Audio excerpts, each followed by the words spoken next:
Okay, I'm not ready. I am ready. Hello and welcome to Anatomy of Marriage Radio. I'm your host, Melanie Studley. Good morning. My name is Seth Studley. I am a licensed marriage and family therapist.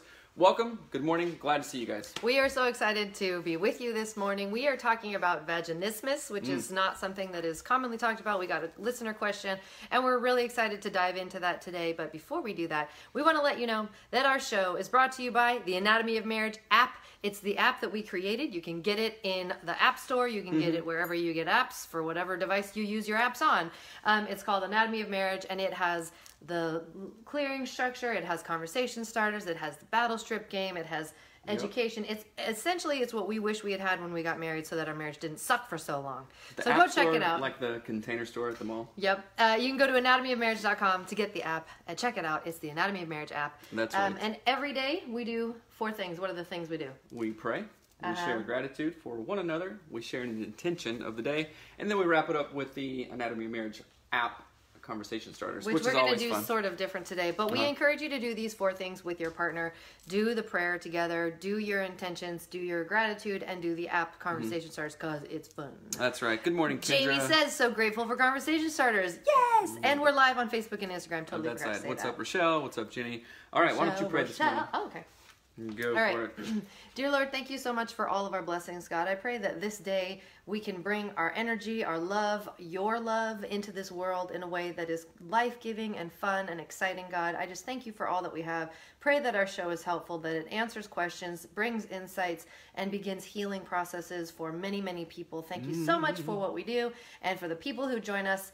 In your name we pray, amen. Amen. You know, you said life-giving, and it made me think of, we've talked about Tina Shermer Sellers and other people in our life that when you're around them, they literally are energy bringers, like positive energy, like life givers. You know what I'm saying? Howdy, Aaron Rodgers. Hey, what's up? And I want to be that person, like, and not because it's like fun. Look at me. I want to be that person that brings life. I had a conversation with a person yesterday, and it was dead in the water. I was like, I don't know what's going on. It wasn't judgy or anything, but people don't remember what you said or what you do or whatever. They remember how you make them feel, right? Yeah. So I want people to feel energized, life-giving. Whoa. Like that. I don't know what that was. That actually scared me. Hi, Kenan. Kenan joined right when I started dancing, so it works out. We're sharing some energy this morning, man. I guess. So let's jump into our gratitudes. And your gratitude is just something that you're thankful for that your partner has done recently, and you share them. That's what gratitude is. So what's your gratitude for me? I was thinking sometimes, and this isn't us right now, but sometimes there might be days that you're not thankful for anything your partner did. Oh, okay. Right? Sure. And that's okay. But if it's that more than not, then you want to think about it and just pare down. It doesn't have to be these big grandiose things. I'm thankful you painted the entire house or anything. I'm thankful you woke up beside me even though we're mad at each other or whatever, right? So I want to normalize that for some people because there were definitely times when that was a time in our life. Right. So I am thankful. What did you do yesterday? Oh, sorry. I don't know. I love you too, Kenan. I don't know. I should have thought of this beforehand. Just the simple things, you know. You know what? This morning you're sitting in your thing doing your journaling and stuff, and I put up my hand when I wake up, and you just touch me like that. I appreciate that. That feels nice. It feels connecting, and that is my love language. So thank you for that. You're welcome for that.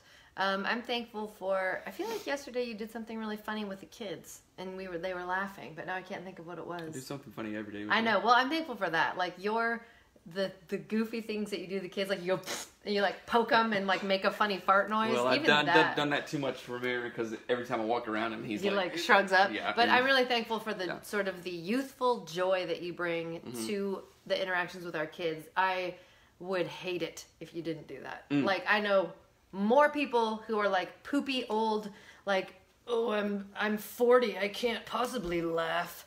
And I'm like, oh, this is the worst. So I'm just thankful that you're like that. Good morning, Stephen. Hey, Steve. What am I saying? We did intention. Oh, what are our intentions? Our intentions are basically our behavior we want to practice that is helpful. Right. Well, I am intending on. Well, we're stepping stuff up. That's right. That's what I'm intending on. I'm getting a new. I'm working on a 30, 60 day kind of. It's called a battle plan, right? But it's going to be focused on AOM. stuff. What are you smiling at? Hattie Is there a just kid? woke up. Oh. Yeah. Hey, A sis. battle plan.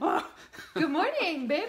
A battle plan to step it up and to monetize this thing, and not because monetize it, because if we can monetize it, guess what? It's more sustainable, and we can put out better do it content more, yep. and do more content. So it's not about the money, but it is about the money. I love how Anybody your who has a intention job- always goes from relationships to some sort of work thing. Like I was talking about relationships, but that's all right. My intention is to touch you more.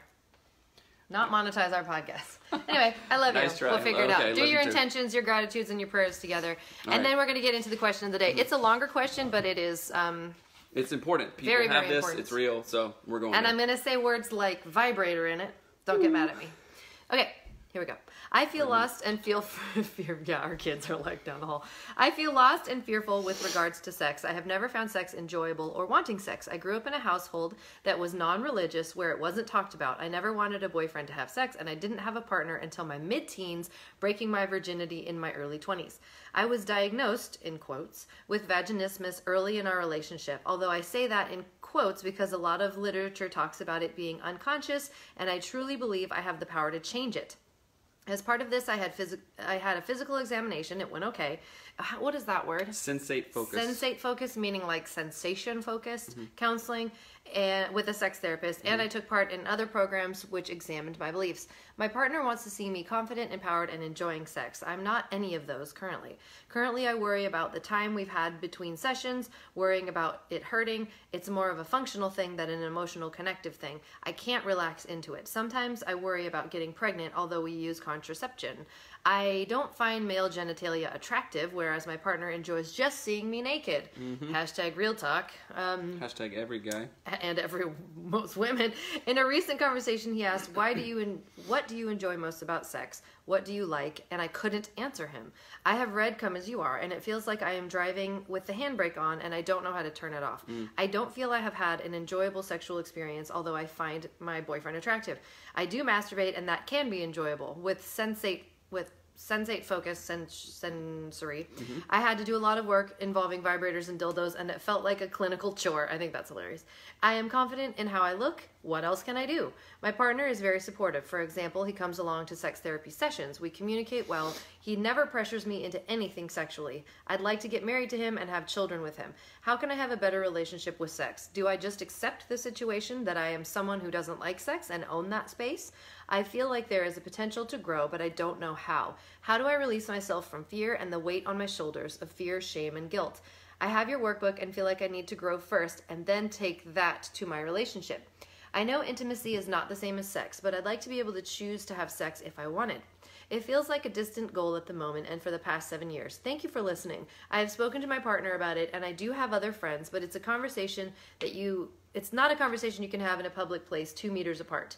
Anyway, or any wisdom or tips you can share would be great. I feel alone. P.S. In case you haven't guessed, physical touch is not my love language, but I'm trying to do little non-sexual acts to boost this. Okay. So, what do you think? First of all, sorry for asking you that, but then cutting you off. Thank you for that question. Yes. This is a thing that it's part of the physical, and also it's part of the mental thing. They all go together, right? So this is a thing that a lot of people suffer from. In this form or other forms, it could be lack of desire, low desire, super high desire with a low desire partner. So it's a complicated webbed system. That's right. So I want to normalize that and then applaud you for sending this email Right. and talking about it. And so I did a little bit of research. I knew what vaginismus was before, but I didn't know how, like the details of it. But so 5 to 17% of women struggle with vaginismus, and it is isthmus, the like Latin word, means contracting of like tendons, or not tendons, but muscles. So vaginismus is your muscles contract, and it literally means like you cannot have sex. Like and when you read about it, the literature that I glanced at and what I know of it, it almost always links it to it's psychosomatic, meaning I have anxiety. So they have like I'll share all those resources. We have tons of resources about it, but like this cycle of what is it, like fear? So it starts with the pain usually it starts with pain. Like you go to have intercourse and it hurts, so then your body tightens up even more because Right. it's like, do not do that. And then you feel afraid to have intercourse or whatever you're doing, put a tampon in, whatever it is. And so it's like this self-fulfilling, or it's like a feedback Right. loop. One thing leads to another, and it just grows and grows and grows. And here's an example. If you've had a major abdominal surgery before, I that have. is on your core or whatever, after the surgery, post-surgery, you are very aware of just what happened to your Right. body, right? And you're it doesn't hurt so much, but you're more scared, right? Right. And then sometimes you might move or tweak something, and you're like, oh man, I felt the scar right there. Oh Right. my goodness. And then what are you gonna do? In order to not feel that again, you're gonna tense up more and tense up Right. more. It's kind of like holding your shoulders like this. If you're sitting in the office all day, you release and go, oh my gosh, I feel so Right, tight. tense all day, right? And so going back to the surgery post-op example is, you feel it, and then, the real pain is of tensing your entire muscles. Right. It's not like the pain that happened. And what's if crazy- if that makes sense. Yeah. And then you find, and I think of our friend who used to be like super anxious about throwing up. Oh, yeah, It yeah, wasn't yeah. like throwing up was a big thing. It was. And she hardly ever scared threw to up, death but she of was so throwing afraid up, of but it, she yeah. was, that was all psychosomatic kind of thing for her. And now you can talk to her about like stop thoughts and Right. let's freeze this. And she said it helped her. Right. So this is. Well, and let me say really quickly too. So when in that scenario where you're saying like the abdominal surgery pain stuff, what happens is not only are you protecting the wounded area. So I've had major abdominal surgery, like literally cut in, right down the Guts. middle, cut my guts, and it was horrendous.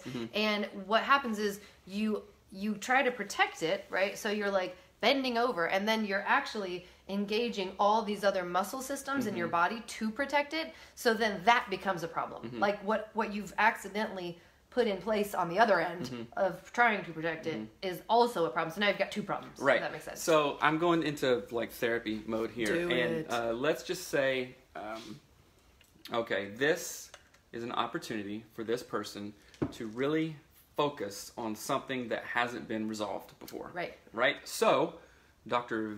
Bessel van der Kolk, the body keeps the score. Anxiety, trauma, other things, and I don't know this person's trauma history, and I don't even need to right now.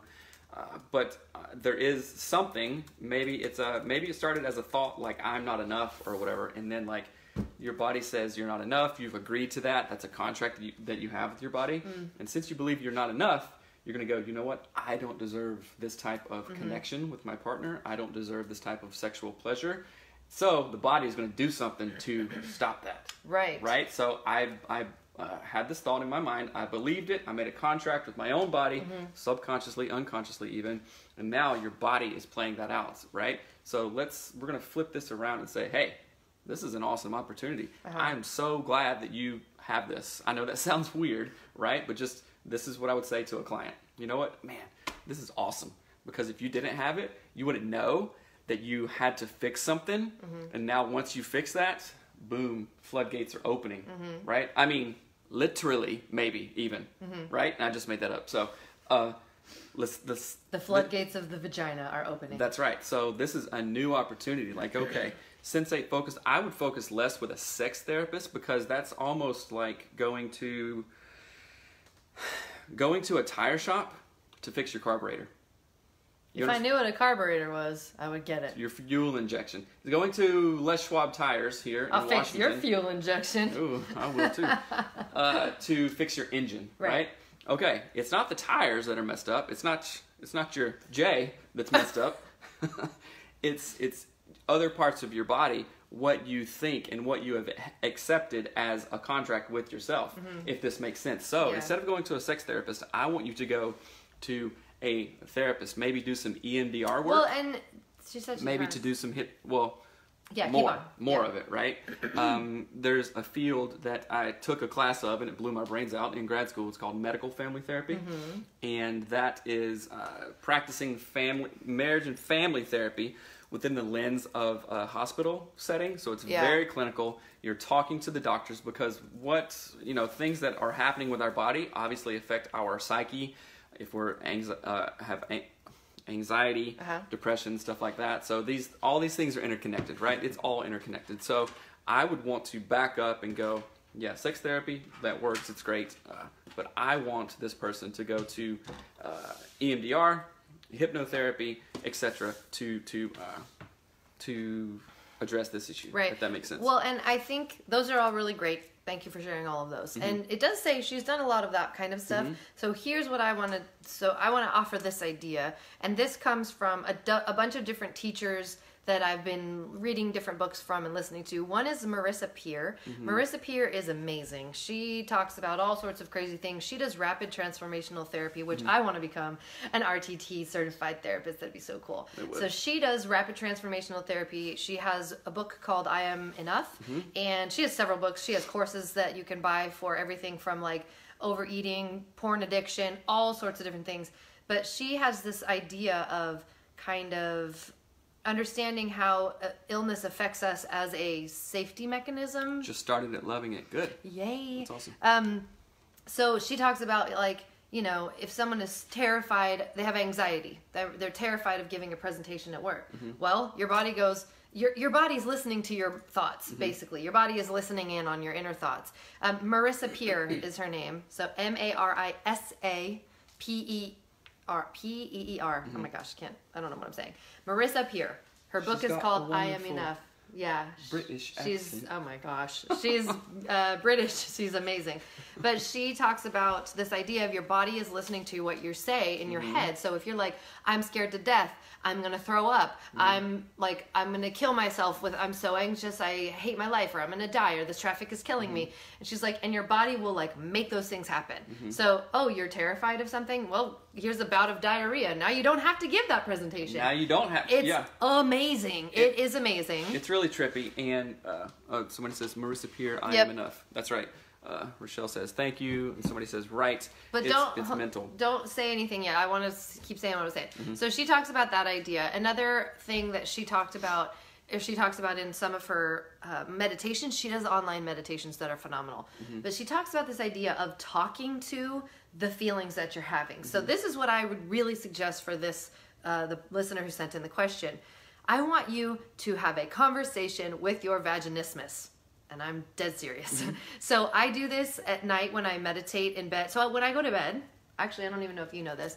I lay on my back now, which is its own kind of comical story because I have towels. I make like a pillow system. You look like Princess Leia with your towel. I roll towels up on either side of my head, and I have a sleeping mask, and I lay flat on my back, and I meditate. I can't meditate on my side. I don't know why. So I meditate, and I literally meditate about all the parts of my body's being healed. I have inflammation in my uterus. They thought I had endometriosis. Then they thought it was endometritis. All this crap. And I figured out, I think it's just a gluten insensitivity. How fun is that? Because I ate non-bread after 75 hard, and all of a sudden my internal organs were inflamed. So I will literally put my hands on my body, and I will imagine golden energy light of healing, and I'm totally a hippie. So I imagine lining up all of my cells. That's not even a thing, but I imagine it. And to heal them. Why wouldn't it be a thing? They're supposed to be in order. It is. That's true. So that's one thing that I do. But what I want you to think about first, with vaginismus specifically, is when you very first think about it, feel it, it's triggered, whatever that feels like for you, I want you to take note of that sensation, the very, very first hint of it, and go, oh, there it is. Name your vaginismus. Name it. Right. You might want to name it Hillary. Or what would you name your vaginismus? I don't have one. What would you name your peninismus? Penalismus. I don't know. That just got weird.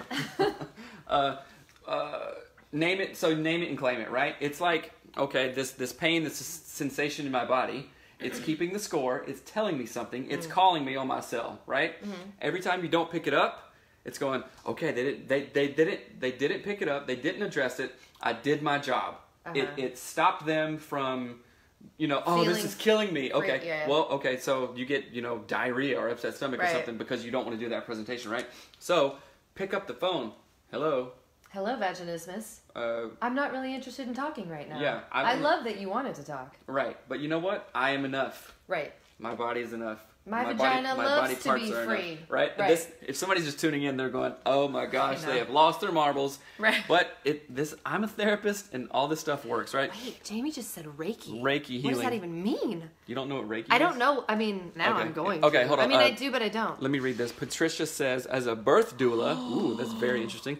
I had a client with vaginismus. I was hired for her third pregnancy because both of her previous pregnancies were hard and she had to have an epidural during labor, which she was trying to avoid, but with proper training and something called hypnobirthing. Ooh, I've heard of that before. She was able to have a pain-free delivery. She was able to relax, trust her body, and had the best labor and deliveries she always desired. Mind over matter is very powerful. Thank you so much, Patricia. Patricia, what a gift you gave that woman to give her the best labor and delivery she always desired. That is an absolute dream. So hand clapping for you. Yeah, big time. But the thing that somebody says, I'm tracking 100% with you. Imagining those things, these are bringing healing to your body. Mm-hmm. It's like, so we talk about the power of visualization, right?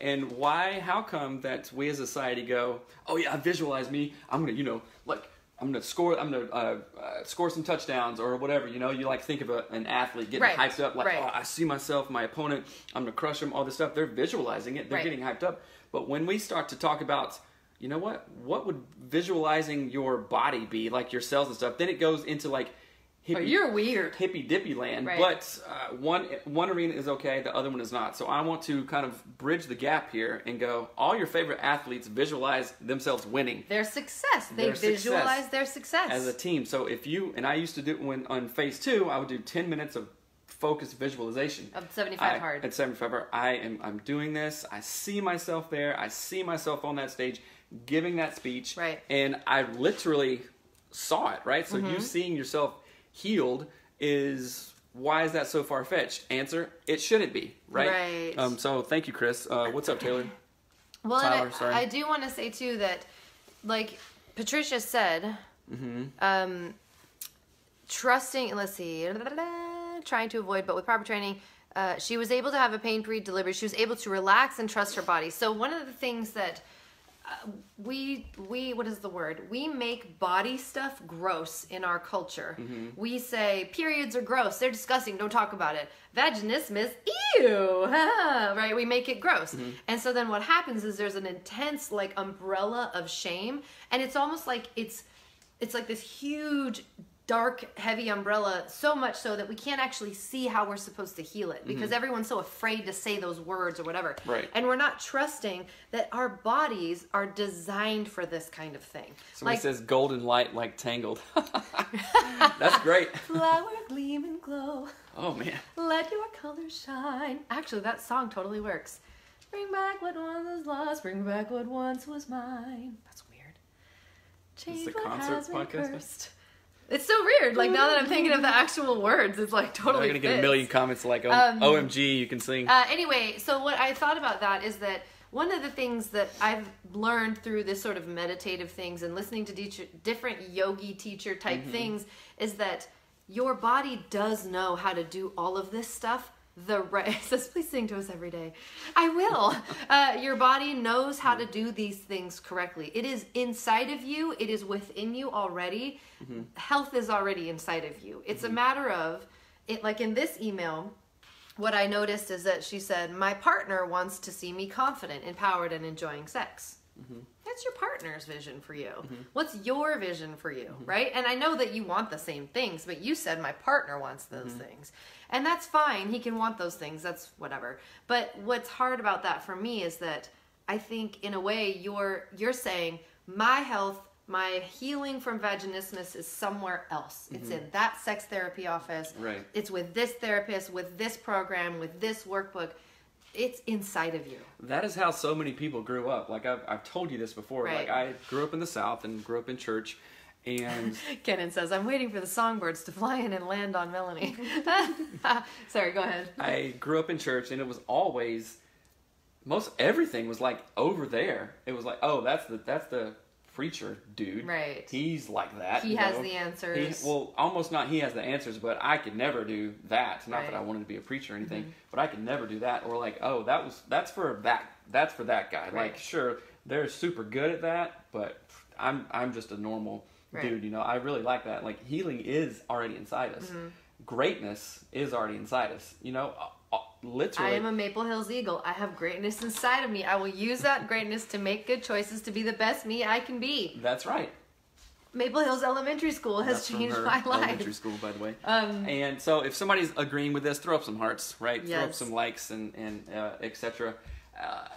But it is in us, right? Yeah. And when we're born, it's almost like everything works against us. Our parents, our family of origin, culture, society, everything says, no, it's not, right? Right. No, it's not. You need this. You need that. Right. You need a podcast to watch or whatever, which I sure watch our podcast. That's Right. fun. But you don't need us to, sure, we can help, and we have helpers and stuff like that, but all this stuff is inside you already. Right. And the thing that comes to mind is, like, she does say she's not married. She's having sex with her partner or her boyfriend, and she's worried about getting pregnant. So I think that probably has an enormous part to play in all of this. She said, I want to marry him and have kids with him.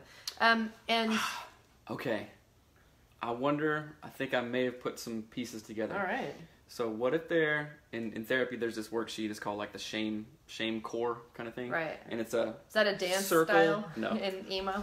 Shame core. Ow, you made me. Anyway, keep on. It's a circle with concentric circles, right? Right. And you go down until you hit the shame core. So I'm wondering if I'm worried about getting pregnant, right? Yeah. So what is your body going to do? Right. Hey, don't have... Right. I'm Do here, not enter. I'm here to save the day. Right, yeah. Combination locked, right? And maybe we could dig into that. So that's why I want to dig into it with a therapist, not a sensate focused person, not a sex therapist, but a therapist, EMDR, and such, and go down and down and down and go, oh, okay. But let me even... Or maybe like sex is taboo, sex is whatever. I'll get caught. Right. I will get pregnant. So there's all these other I will XYZ. I don't hear in there I will enjoy it and relax and be free. Well, and she says, she's like, I don't know how. I don't want to. I mean, it like doesn't even matter. It's hard. And so the thing that comes to my mind in that, the idea, what did you just say? You said... Shame core, afraid of getting caught, door, no entry. Right. So what I wanted to say is, how do you flip that idea of, I'm afraid to get pregnant, I don't even care about sex, I blah, blah, blah. Like, how do we take that and say the opposite of it? You say... Come on now. So if you think of it from your perspective, not someone else's, not the therapist, not your boyfriend's, and you think about... What does someone say? What's up, Tierney? Ivy says, love you both. Seth, you made my coffee come out of my nose. But I want you to think about what would it look Podcast like. over. What would it look like if you began your own exploration? This is not about your actual vagina, right? This is not about your physical body.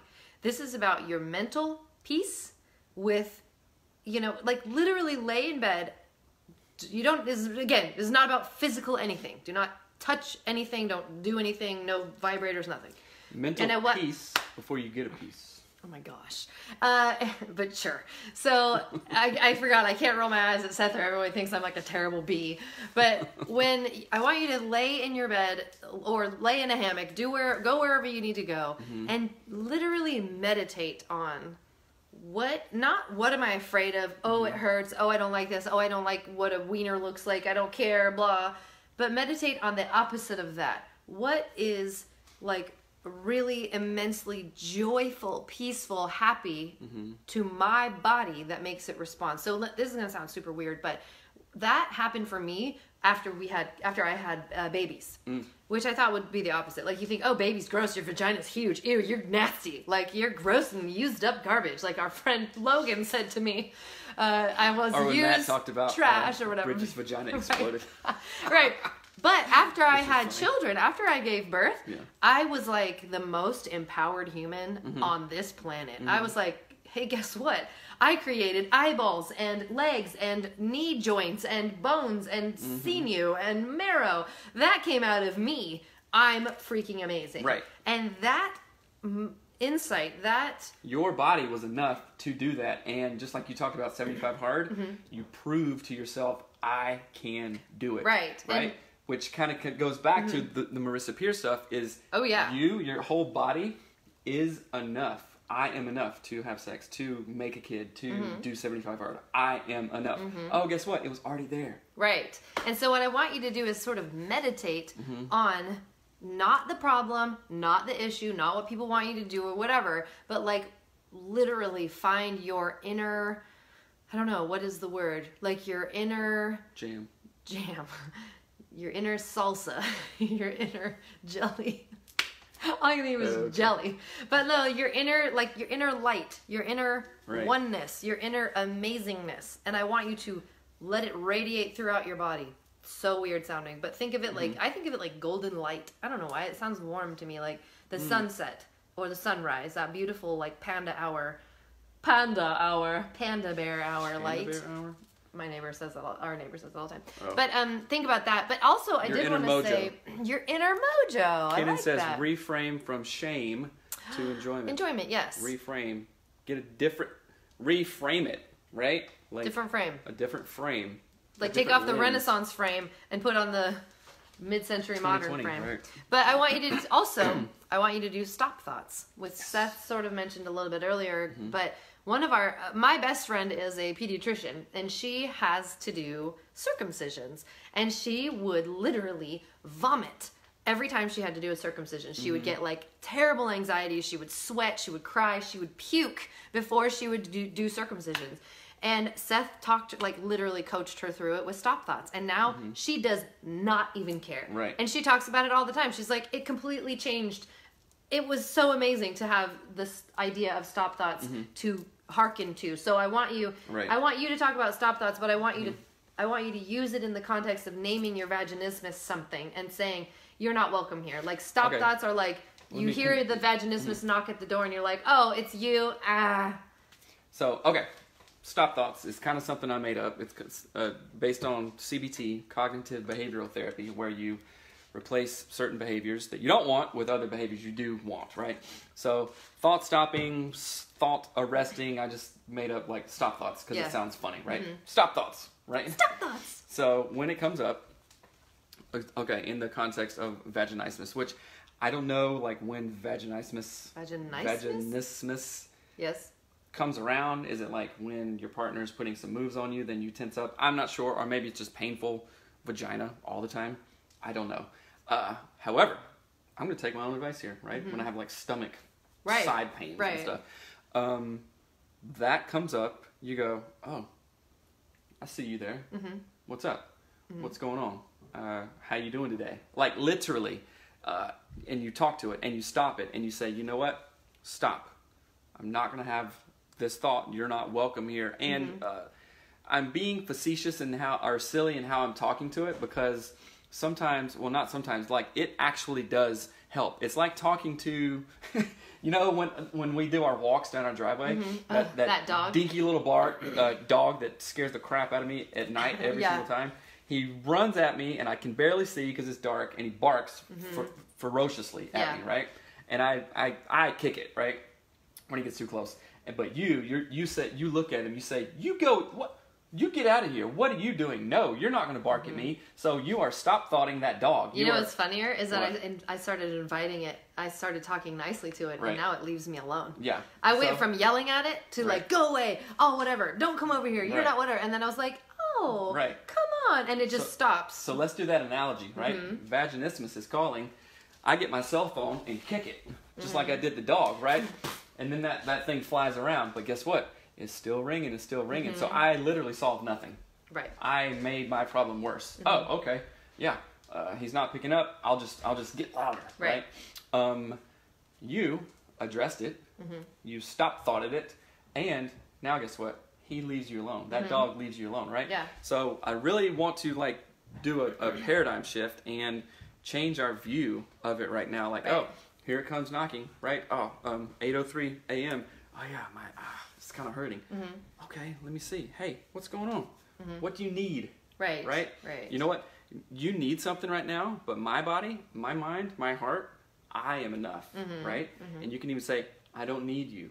You can even say, so this is prescribing the symptom kind of thing. It's an intervention in, here, can we play Switch, yes or no? Look at this. Our kids make signs when we podcast. It's the funniest thing. It is funny. So what I was saying, what was I saying? Prescribe something? Oh, prescribing the symptom. And it's talking to it. Like, okay, hey, vaginismus, show up today at 9 a.m.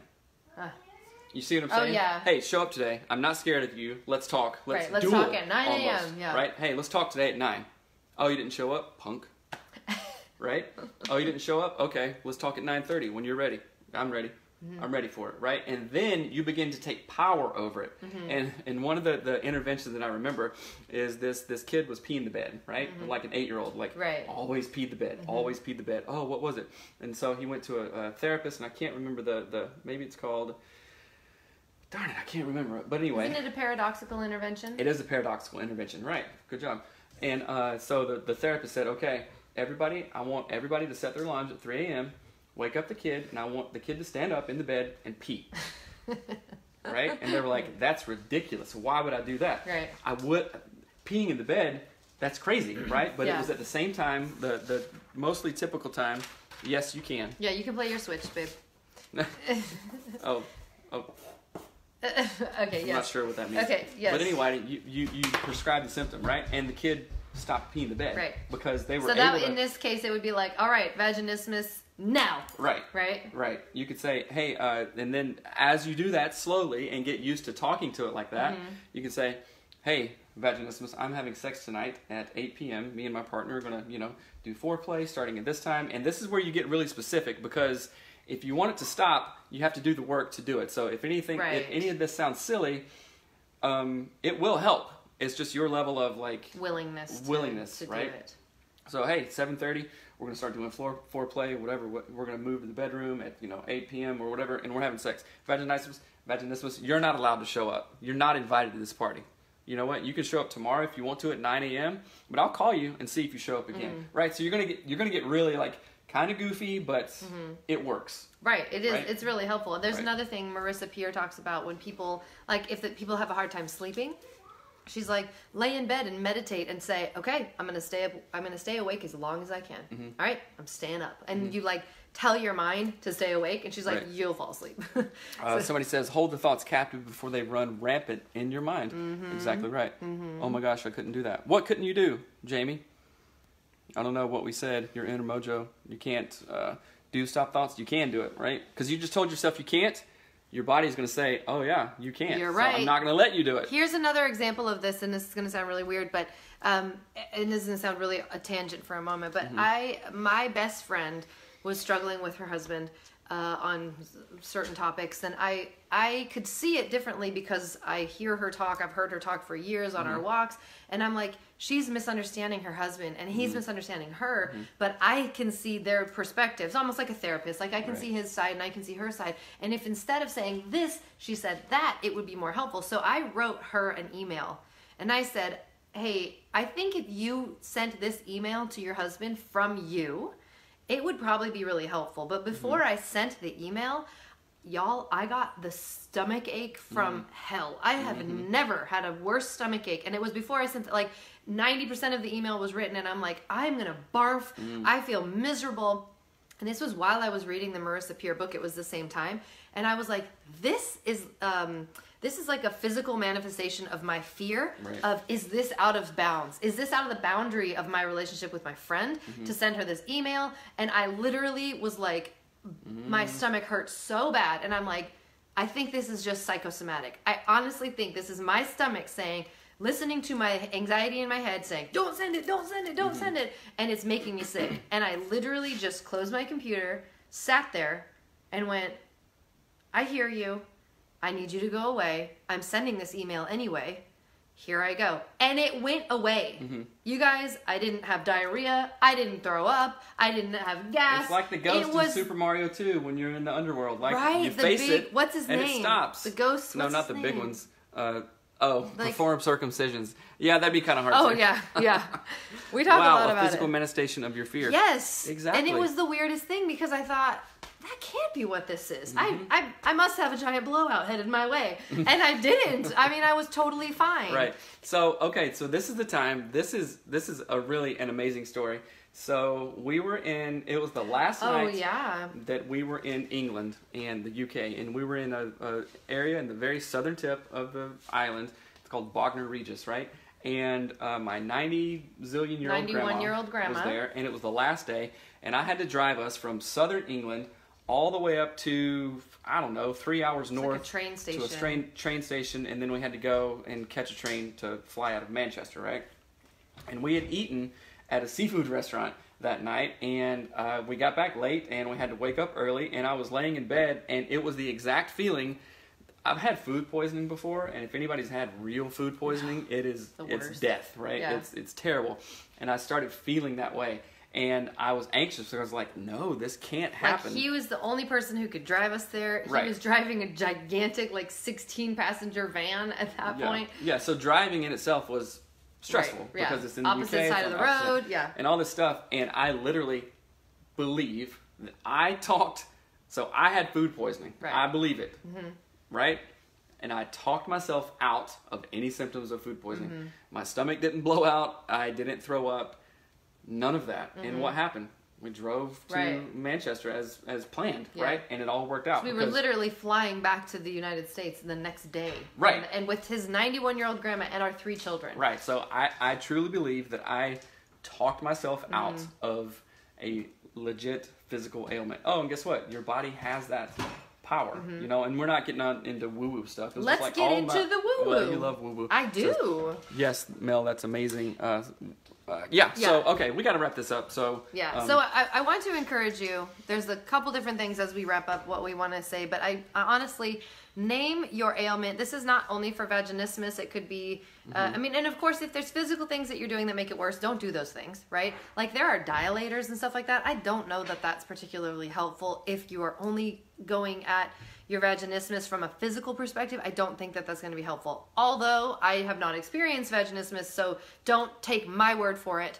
Go and look at resources. Some of those paired with those things with a lot of somatic mental work might be helpful. Yeah, I think it could be helpful in married together, but not on its own. It's almost like working out muscles, like you're doing yoga. You know, like, oh my goodness, my back is so sore. Okay, we're going to ease into these stretches, and we're going to talk about it. Hey, muscles, you're relaxing. Right. Hey, doing this. So you're doing physical work, right, which is important, and mental work. So they really go together, because if you just lay there with a dilator or whatever, that's not gonna work. Jamie says, I think some people do suggest Kegels or Kegels, I don't know how you say it, for vaginismus too. That's right. Amazing, but must see a therapist. You're building the muscles up, right? And I want to think of, I like this analogy.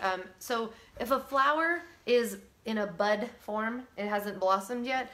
If you go over to it and tear it open, is it going to heal and live and be good? No, it will die. So I that's how I think of our bodies being. They need to be allowed to blossom and bloom and be safe and all of those things. So that's how I want to think of it. You can't force that stuff. But here are some great resources that we have and we suggest.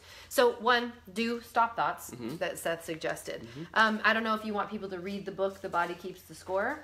It's a good one. It's huge. It's a grad school book. It's a grad school book, but that's one to be, you can look into. Talk back to your vaginismus. Name it something. And you can even name it like something silly, like, oh, you little scuttlebutt, go ahead and leave. Like, you don't need to shame yourself. Don't be like, oh, idiot, horrific vaginismus, you're back again. Don't make it worse. Just call it something weird. Right. And then, do Stop Thoughts. There's a lady, sexologist Shamira. She's on Instagram. Shamira is Shamyra, and we'll share these links. So sexologist Shamira talks about that stuff. Dr. Rachel, she's MD, PhD. She talks about this kind of thing. Dr. Tina Shermer-Sellers talks about this kind of stuff. And then one of our listeners suggested Hope and Her podcast, which is about vaginismus. I tried to find it and I couldn't find it. So if you know where it is, send it to us and we will share it. And then there's a podcast. If you Google vaginismus podcasts, there are other things come up. So one was Other People's Story podcast, and it's called I Can't Have Sex, Living with Vaginismus. And then there is a website, vaginismus.com, that has tons of resources, things that are suggestions and all that stuff. So check those things out.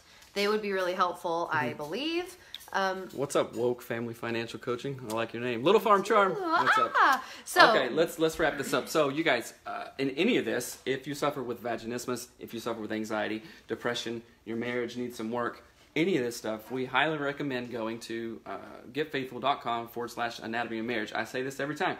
I'm a licensed marriage and family therapist, and when you go to getfaithful.com/anatomy of marriage, you will be paired up with a licensed therapist. You can find a therapist for this exact issue, for any issue. If you're dealing with drug addiction, if you're dealing with financial crisis stuff, if you're dealing with literally anything, healing from trauma, all of that, you can find the exact therapist that you need. And the other great thing about Faithful Counseling is that if you don't like the therapist you are paired with, you can change it. Like, it's not hard at all. It's cheaper than traditional therapy. You can do it anywhere. It's teletherapy. You can do videos. Peace out. And you're not going to hurt your therapist's feelings by saying, hey, you know, I don't think this is working out. Thanks for your time, but I'd rather get with another therapist. A good therapist is going to be like, I want the best for you. Go ahead. Charity says, it's like that scary thing in Harry Potter that turns your worst fear and... Boggart. A boggart. That scary thing in Harry Potter that turns your worst fear, and you use the spell ridiculous to get rid of it. Yeah, a boggart. That is a really good analogy. So you face it and go, what? No, just, you know, put roller skates on that spider. Vaginismus, right?